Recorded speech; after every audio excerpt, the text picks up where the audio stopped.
ਕੇਜਰੀਵਾਲ ਇੱਕ ਸ਼ਰਾਬ ਦੇ ਬਹੁਤ ਬੜੇ ਘੁਟਾਲੇ 'ਚ ਨਾਮਜ਼ਦ ਜੇਲ੍ਹ 'ਚੋਂ ਸਿਰਫ 15 ਦਿਨਾਂ ਵਾਸਤੇ ਬਾਹਰ ਆ ਰਿਹਾ ਹੈ। ਅਜਿਹੇ ਬੰਦੇ ਪਰ ਅਸੀਂ ਕਿਆ ਵਿਸ਼ਵਾਸ ਕਰ ਸਕਦੇ ਹਾਂ। ਕੇਜਰੀਵਾਲ ਦਾ ਇੱਥੇ ਸਵਾਗਤ ਨਹੀਂ, ਉਸ ਦਾ ਵਿਰੋਧ ਹੋਣਾ ਚਾਹੀਦਾ ਹੈ। पंजाब के पूर्व मुख्यमंत्री और जालंधर लोकसभा सीट से कांग्रेस के प्रत्याशी चरणजीत सिंह चन्नी ने अपने गठबंधन के ही सहयोगी दल आम आदमी पार्टी के मुखिया अरविंद केजरीवाल पर अविश्वास जता दिया। 10 मई को जेल से रिहा होने के बाद अरविंद केजरीवाल 16 मई को पंजाब दौरे पर रहे, लेकिन कांग्रेस नेता ने खुलेआम कहा कि केजरीवाल का पंजाब में स्वागत नहीं बल्कि विरोध होना चाहिए। ये एक बयान बताता है कि पंजाब में कांग्रेस और आप के बीच खाई कम नहीं हो पाई है, लेकिन ये सिर्फ इन दो पार्टियों की ही बात नहीं है, बल्कि पॉलिटिकल एक्टिविटी को देखने पर पता चलता है कि पंजाब की राजनीति में उथल पुथल का दौर चल रहा है और पार्टी संकटों से घिरी हुई है। ये उथल पुथल आपके उभार, शिरोमणि अकाली दल और बीजेपी के गठबंधन टूटने के बाद से ही तेज हो गई है। तो चलिए आज इस वीडियो में इंडिया टुडे मैगजीन के अनिलेश एस महाजन की रिपोर्ट के जरिए समझते हैं कि पंजाब का सियासी ड्रामा क्या है।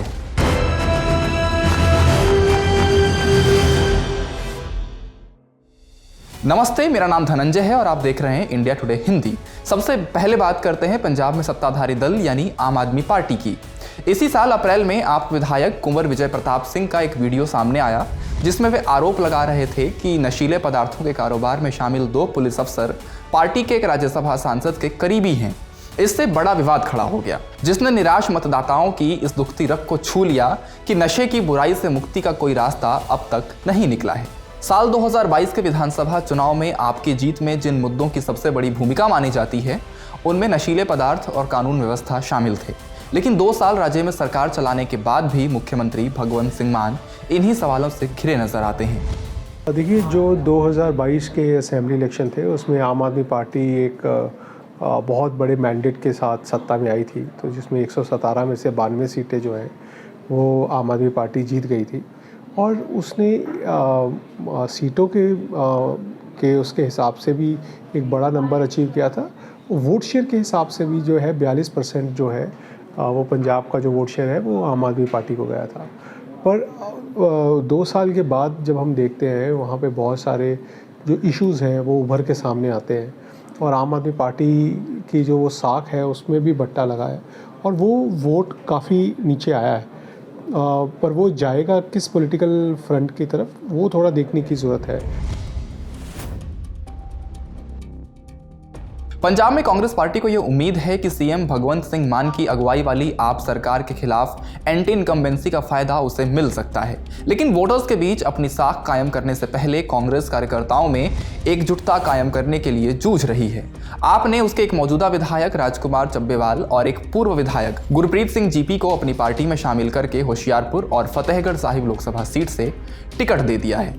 दूसरी ओर अकाली दल से कांग्रेस में आए जीत मोहिंदर सिंह सिद्धू को बठिंडा और भोलस के विधायक सुखपाल सिंह खैरा को संगरूर से मैदान में उतारने के फैसले ने पार्टी में अंतर्कलह को जन्म दे दिया है। देखिए, कांग्रेस एक लीडरशिप का जो उनका इशू है जो 2022 के असेंबली इलेक्शन में हम सबको देखने को मिला था, अब उसके एक नेक्स्ट लेवल पे पहुंच गए हैं और बहुत सारे उनके जो दिग्गज नेता हैं जिनको पंजाब की लैंग्वेज में टकसाली कांग्रेसी कहते हैं, वो उन्होंने कांग्रेस छोड़ दी है। कोई अकाली दल में चला गया है, कोई बीजेपी में चला गया है और कुछ लोगों ने आम आदमी पार्टी का भी दामन पकड़ा है। और जो कांग्रेस का रसूख था आज से 5 साल पहले जब उनकी राज्य में सरकार थी, अब उससे कोसों दूर जा चुके हैं और आपस के द्वंद्व और आपस की जो उनके कलेश है वो आज भी थमने का नाम नहीं ले रहे। और जब इलेक्शन को अभी सिर्फ 10 से 15 दिन रह गए तो भी उनके जो इश्यूज़ हैं वो उभर के सामने आ रहे हैं। जमीन पर मजबूत मशीनरी न होने की वजह से बीजेपी दल बदल के अलावा प्रधानमंत्री नरेंद्र मोदी के प्रति शहरी वोटर्स के आकर्षण और राम मंदिर के निर्माण से उपजी भावनात्मक अपील पर भरोसा करके चल रही है। शहरी वोटर पर केंद्रित ये रणनीति तब और ज़्यादा ज़रूरी हो गई जब पंजाब कांग्रेस के पूर्व अध्यक्ष सुनील जाखड़ को राज्य इकाई का प्रमुख बनाकर लाने के बावजूद बीजेपी की ग्रामीण जाट सिख वोट बैंक में सिंग लगाने की कोशिशें परवान नहीं चढ़ी। पार्टी ने अमृतसर में ग्रामीण और शहरी दोनों मतदाताओं को लुभाने के लिए नपातुला कदम उठाते हुए जाट सिख और अमेरिका में भारत के पूर्व राजदूत रणजीत संधू को खड़ा किया है। नए क्षेत्र का रुख करते हुए पार्टी गुरदासपुर से 2 बार के विधायक दिनेश सिंह बाबू सरीखे पुराने नेताओं को मैदान में उतारकर मौजूदा समर्थन आधार को भी मजबूत कर रही है। होशियारपुर में समर्थन बनाए रखने के लिए केंद्रीय मंत्री सोम प्रकाश को हटाकर उनकी पत्नी अनीता को टिकट दिया गया है। दूसरी पार्टियों में सेंध लगाने में बीजेपी की रणनीति ऐसे नेताओं का स्वागत करने की है जिनका उदार रवैये का इतिहास और गहरी दलित पृष्ठभूमि रही है। इन तिकड़मों की बदौलत पार्टी को शहरी इलाकों में बेहतर प्रदर्शन की उम्मीद है। लोकसभा चुनाव 2024 में चौथे नंबर की पार्टी मानी जा रही शिरोमणि अकाली दल के लिए भी सवाल नेतृत्व के इर्द गिर्द घूम रहा है। बादल परिवार और उनकी मंडली पर यह आरोप है कि पंथिक यानी सिख पंथ से जुड़े नेतृत्व की अनदेखी कर उन्होंने सत्ता अपने हाथों में केंद्रित कर ली। लिहाजा अब अकाली दल ने जो 14 उम्मीदवार उतारे हैं उनमें से 11 की पंथिक पहचान और साख है।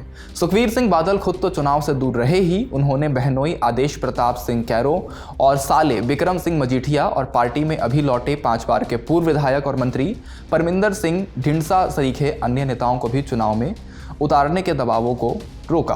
पार्टी ने एनडीए में लौटने की आखिरी कोशिश की, लेकिन बीजेपी ने पूर्व मुख्यमंत्री बेअंत सिंह के हत्यारों सहित बंदी सिखों की रिहाई पर जोर देने के उनके अड़ियल रुख का हवाला देकर दरवाजे बंद कर दिए। 26 मार्च को जाखड़ ने गठबंधन की बातचीत टूटने का ऐलान किया और उस दोपहर भाजपा ने बेअंत सिंह के पोते और लुधियाना से कांग्रेस के सांसद रवनीत सिंह बिट्टू को पार्टी में शामिल कर लिया। पंजाब में अंतिम चरण में 1 जून को वोट पड़ेंगे और ऐसे में राज्य की 13 सीटों के लिए आने वाले दिनों में और भी उठापटक की उम्मीद की जा सकती है। इस वीडियो में इतना ही। पंजाब के समीकरणों पर आपकी क्या राय है? क्या लगता है आप कांग्रेस, अकाली दल और बीजेपी में कौन आगे चल रहा है? आप कमेंट बॉक्स में हमें बता सकते हैं। इंडिया टुडे हिंदी के यूट्यूब चैनल को सब्सक्राइब करना ना भूलें। शुक्रिया।